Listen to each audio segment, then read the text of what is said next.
Shalom, all praises to Yahweh, Bahashem, Yahushua, Bahashem, Rakah, Kodash. Dubans to the apostles and elders of Great Millstone.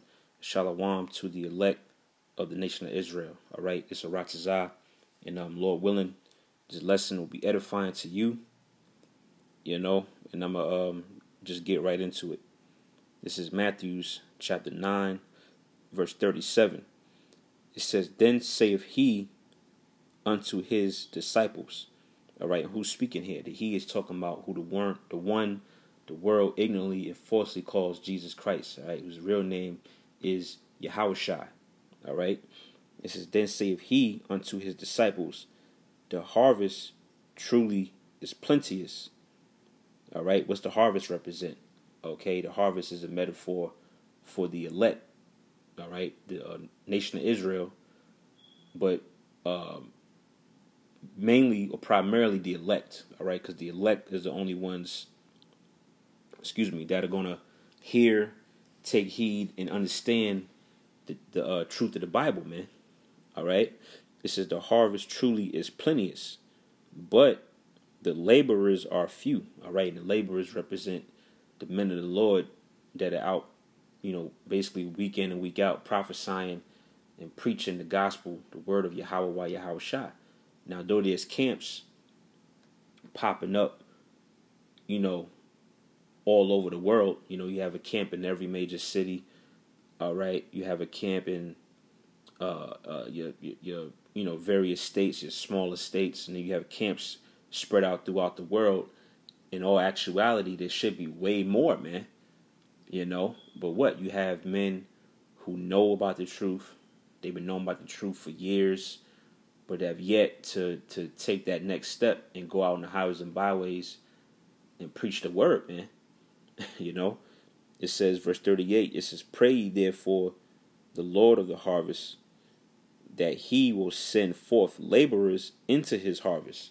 All right? Yeah, so this is a prayer that we always ask the Lord to send more men to join the men who are already laboring and working to put their hands to the plow, man. All right, the plow is symbolic for doing the will of Yahweh Yahushua, which is what? Teaching the word, man. In season and out of season. All right? Diligently, man. It should be a lot more camps popping up. It should be a lot more men flooding YouTube with videos, man. All right, but Jake has become comfortable with just, re-uploading videos, which you ain't wicked if you do that. That's still good. You ain't wicked, but at the same time, hey, you got to present your own works, man. All right, just re-uploading videos, and just you might be just on the comment boards on the live chat feed. Hey, you got to present your own works, man, because when the Lord, all right, his name is Yahushua, when he comes, he's going to be checking. He's going to be checking each and every brother's portfolio, man, to see what works they have done since their time on the earth, man. And you basically don't want to be caught, with a empty sack, so to speak, man. All right, I'm going to go from there. I'm going to go to the book of Philippians, chapter 2, and should be verse 12. This is Philippians 2 and 12. Wherefore, my beloved, as ye have always obeyed, not as in my presence only, but now much more in my absence, work out your own salvation with fear and trembling. You see? So yeah, you have to work out your own salvation, man. All right. Now this ministry is a brotherhood. All right. You have a body with various members and brothers and men. We're in this thing together. But at the same time, all right, this is a personal walk as well, man. It's about you and what you're doing for Yahweh Yahushua. All right. It's about the talent that the Lord gave you, all right, and it's up to you to go out and utilize it, man. I can't remember the scripture offhand, but it says a man Basically, he had hid his talent in a napkin. You know, that's these guys that have been knowing about this word for a certain amount of time. You know, they know how to break down scriptures. You know, they know how to quote certain things, which, hey, you should be out on the highways and byways pushing, man. All right, so the elect can hurry up and get sealed, man. All right, that's why Yahweh Shai prayed that prayer about how to, he want the Lord to send more laborers into the harvest, man. All right, but it says what? It says work out your own salvation with fear and trembling, man. So you got to work out your own salvation.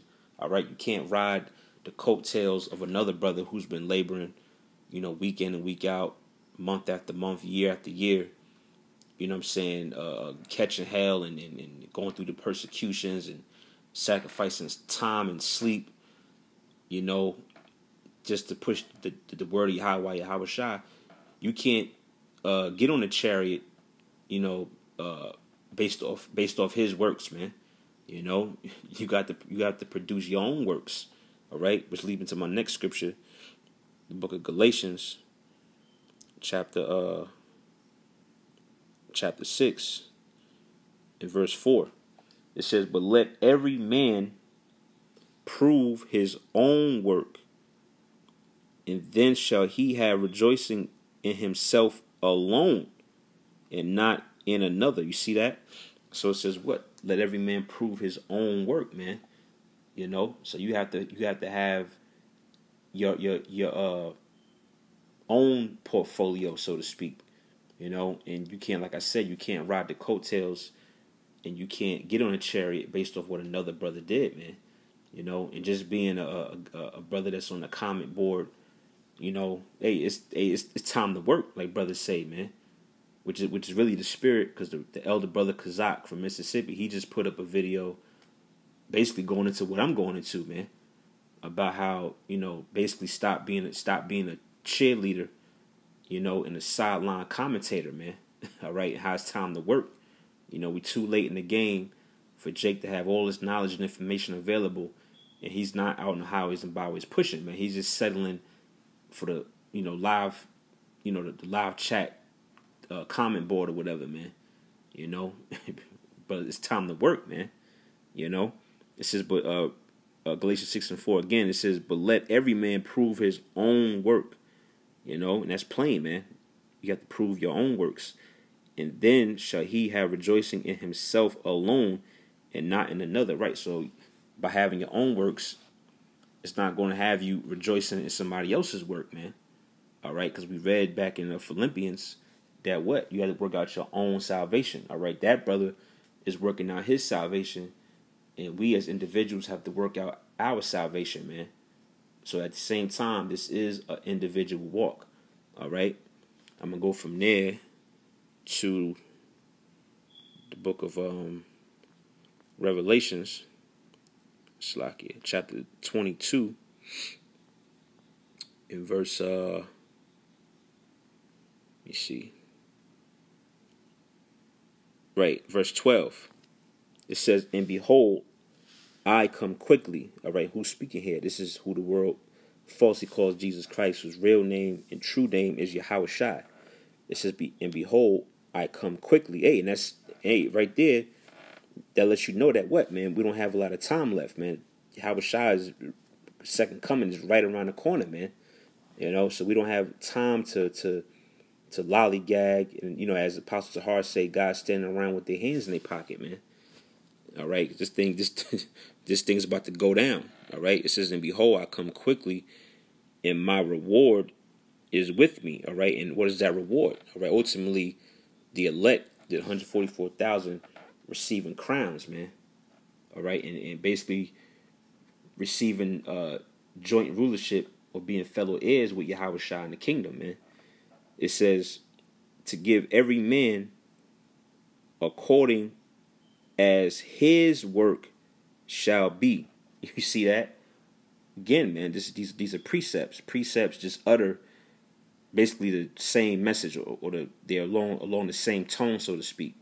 So again, Yahweh Shai is coming to reward you based off your works. All right, according to every man has his own set of works, man. according to your works, according to your faith, and not in another. All right. Now I'm gonna end it off because I ain't want to make this lesson too long. I'm gonna end it off with the book of Luke, because I mentioned how you got to put your hand to the plow, which the plow represents the work of Yahweh while Yahweh Shai. And when you put your hand to the plow, that's pretty much it, man. You pretty much making a silent oath that you're gonna continue to the end, man. All right. This is Luke 9:62. It says, and Yahweh Shai said unto him, no man having put his hand to the plow. All right, which again, the plow represents putting your hand to the work of Yahweh while Yahweh Shai, man, pushing the word, truth and sincerity in season, out of season. It says, having put his hand to the plow and looking back is fit for the kingdom of the Most High. And what it means to look back, meaning to go back in the world, man. To basically drop this work, so to speak. You quit, you give up. You lose the faith, you lose the battle. And then you go back into the world. You go back into the damn realm of darkness, man. You're not gonna be fit for the kingdom. All right, you're gonna be ashamed. Hey, eventually you're gonna end up getting destroyed by the missiles, man. All right, so once you make the decision, all right, to put your hand to the plow and do the work of Yahweh Shai, you got to continue in it, man, up until the end. All right, so I just wanted to do this quick lesson on that. All right, brothers.